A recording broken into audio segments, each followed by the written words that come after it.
Salah satu jajanan khas Kota Kebumen, Jawa Tengah adalah kue satu. Meski hanya terbuat dari tepung kacang hijau dan gula, tapi proses pembuatannya masih tradisional, ini menarik untuk diikuti.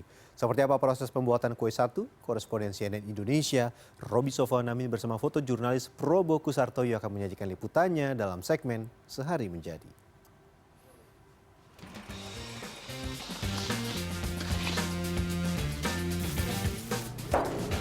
Kurang tebal kayaknya nih.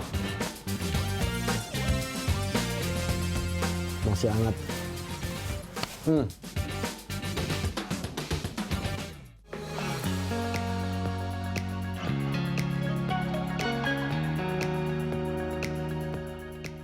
Jika kita berada di Kabupaten Kebumen, Jawa Tengah, tepatnya di Kecamatan Petanahan, dari atas terlihat suasana desa yang hijau asri dengan lahan pertanian yang sangat luas. Pada musim penghujan seperti sekarang, bulan Oktober, November, Desember, Januari sampai Februari, para petani menanam padi. Namun pada saat musim kemarau, pada bulan Maret sampai dengan Agustus, para petani menanam kacang hijau. Pada zaman dahulu, warga mengolah kacang hijau atau yang memiliki nama latin Vigna radiata pada saat lebaran dibuat kue satu. Namun saat ini kue satu tidak hanya dibuat sebagai jajanan pada saat perayaan lebaran, namun sudah menjadi makanan tradisional khas dari daerah Kebumen. Hari ini saya di Kebumen, Jawa Tengah. Saya penasaran melihat dan mengikuti proses produksi ini nih. Ini apa namanya, Pak? Kue satu kacang hijau. Oh, kue satu kacang hijau. Ini lagi proses penjemuran. Terus habis itu tinggal di oven. Kalau saya ikut dari proses awal bisa, Pak? Oh, boleh. Boleh ya? Yang senang hati malah. Monggo Tiap silakan. hari produksi ya? Iya, tiap hari Oke. produksi, alhamdulillah. Sudah dapat izin, tinggal kita ikuti. Setelah mendapatkan izin, saya langsung ke dapur untuk bersama Suratmi yang ahli menyangrai kacang hijau. Sebelum diproses menjadi kue satu, kacang hijau yang sudah dijemur kering selanjutnya disangrai seperti ini. Proses sangrai masih menggunakan tungku kayu bakar karena rasanya akan lebih enak dibandingkan dengan menggunakan kompor gas. Ini tahap awal ya, Mbak? Tahap awal bikin kue satu ya? Iya. Tahap awal bikin kue satu. Ini kacang hijaunya itu, ini kacang hijaunya yang masih hijau seperti ini, terus disangrai dulu. Ya, dapat kayak gini. Jadi ini yang udah disangrai. Nanti ini disangrai kurang lebih berapa lama, Mbah? Berapa ya? Ada 10 menit. 10 menit ada? 10 menit, 15 menit lah. Iyalah. Tapi kurang lebih sampai merah seperti ini. Nanti tandanya ini kalau udah merah, dicontohkan ini ditaruh di sini itu ya.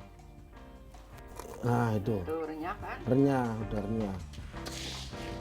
Kacang hijau yang digunakan merupakan kacang hijau lokal yang ditampung dari petani hasil tanam pada saat musim kemarau. Agar bertahan lama, kacang hijau yang sudah dijemur kering ditampung di bekas botol air mineral seperti ini dengan disimpan di tempat yang kedap udara seperti ini. Kacang hijau biasanya bertahan sampai 1 tahun. Saya juga itu. Mbak, suaminya masih apa nggak sih? Itu rumahnya itu kakinya di.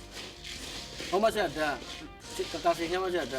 Ya masih ke sawah aja. Matun. Oh masih kuat matul masih. Oh, matun asli gimana? Oh matun, coba bahas ini, Mbak. Untuk menyangrai kacang hijau ternyata tidak mudah. Pertama harus dibolak-balik seperti ini. Kedua, proses membolak-baliknya harus sampai dasar karena kalau tidak, kacang hijau yang berada di bagian bawah bisa gosong. Wah, pegal juga nih lama-lama kalau caranya seperti ini. Dalam sekali mengolah kacang hijau, Suratmi biasanya menyangrai sampai paling sedikit 50 kg. Selanjutnya, setelah disangrai matang sampai berwarna merah dan renyah, selanjutnya jika dalam jumlah banyak akan diolah dengan mesin penggilingan padi. Kali ini karena prosesnya tidak terlalu banyak, proses pemecahan kacang hijau yang sudah diolah matang menggunakan botol seperti ini. Ini tadi setelah disangrai terus sekarang digilas. Namanya diapain, Mbak? Digilas. Oh, Ya, plastik. tujuannya biar apa sih? Oh, biar bersih. Bukan ada. Udah ini aja. Oh, iya. Coba. Mau ngasih contoh ini loh.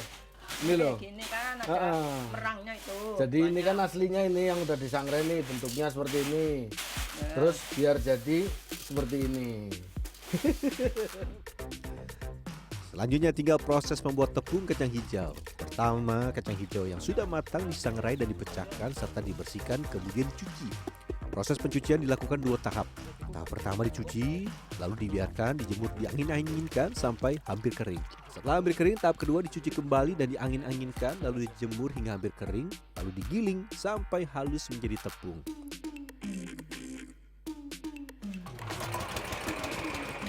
Dahulu orang membuat kue satu dengan cara ditumbuk menggunakan lumpang. Hari ini karena bahannya semakin banyak dan hampir setiap hari membuat kue satu, proses pembuatan tepung sudah menggunakan mesin. Untuk membuat tepung kacang hijau dengan mesin ternyata tidak boleh terlalu banyak. Kacang hijau yang sudah dicuci dimasukkan sedikit demi sedikit. Karena terlalu banyak, mesin yang saya gunakan untuk membuat tepung macet. Jadi ngasih minyak terlalu banyak sehingga putaran mesinnya itu nggak kuat. Ini mesinnya langsung mati sendiri. Harus dinyalain lagi. Kita diambil dulu Pak. Oh, dalamnya harus dibersihkan dulu ya. Masih berat dia nariknya. Nah begitu kan jadi keberatan. Selain kacang hijau yang dibuat tepung, ada satu bahan lagi yaitu gula pasir. Gula pasir yang juga sama digiling dibuat tepung dengan menggunakan mesin yang sama. Setelah bahan baku kacang hijau dan gula pasir halus menjadi tepung, tahap selanjutnya tinggal proses pembuatan kue satu. Itu campuran dari tepung yang tadi kita buat, tepung kacang hijau dengan gula. Komposisinya itu 1 kilo tepung, gulanya 8 on. Setelah diaduk rata tepung kacang hijau dan tepung gula, selanjutnya tinggal proses pencetakan. Proses pencetakan sangat sederhana. Dahulu prosesnya menggunakan alat cetak kayu dalam bentuk kotak. Namun dalam perkembangannya saat ini sudah beragam model jenis cetakan. Cetakan bulat pun juga sudah ada motifnya. Kita udah mulai nyetak ya, jadi dikasih tepung, bukan kue. Dikasih tepung kanji di cetakannya ini biar nggak lengket. Terus langsung kita cetak seperti ini, dipadatkan. Ini berarti pas ya Bu, ininya pas gini ya. Iya.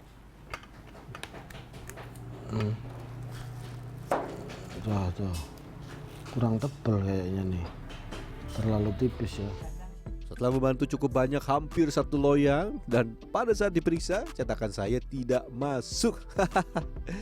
Selain terlalu tebal dan terlalu tipis, motif atau corak yang seharusnya mempercantik bentuk kue satu tidak rapi. Terpaksa nih harus dibongkar dan dicetak ulang.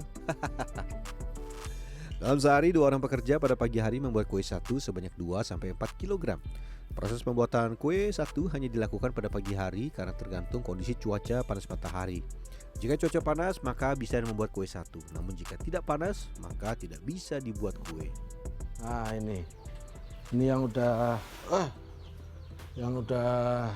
jadi, udah kering, udah siap dimasukkan ke oven.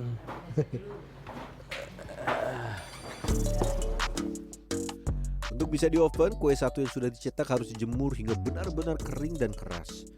Untuk bisa sampai kering dan keras diperlukan waktu paling tidak 1,5 hari jika kondisi cuaca cerah, dan bisa sampai 2-3 hari jika kondisi cuaca hujan.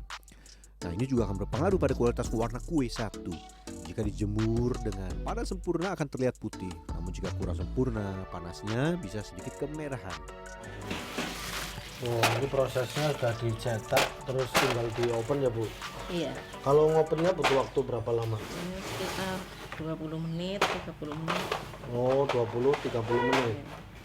Kalau kue satu itu kue baru apa udah lama sih Bu? Ini mah udah lama. Udah lama? Iya, Dari zaman Ibu kecil udah ada? udah ada. Oh, kalau dulu gimana cara bikinnya? Dulu kan tradisional, terus adanya cuma lebaran. Oh, cuma lebaran, tradisional. Nyetaknya pasti pakai itu, Pakai kayu, cetakan kayu. pakai kayu. Oh, terus selain itu bahannya juga beda ya dulu sama sekarang ya? Kalau dulu kan ketan, 1 ketan. Oh, gitu. Terus itu apa gulanya juga pakai gulanya? Gula Jawa, Gula Jawa. gula merah, Kalau sekarang sudah gula modern. pasir, gula pasir. Setelah dipindahkan ke loyang, selanjutnya tinggal dimasukkan ke dalam oven. Proses oven ini untuk menyempurnakan kematangan dan tingkat kekeringan dari kue satu yang sudah dijemur sebelum nantinya dikemas dan siap untuk dijual. Masih hangat.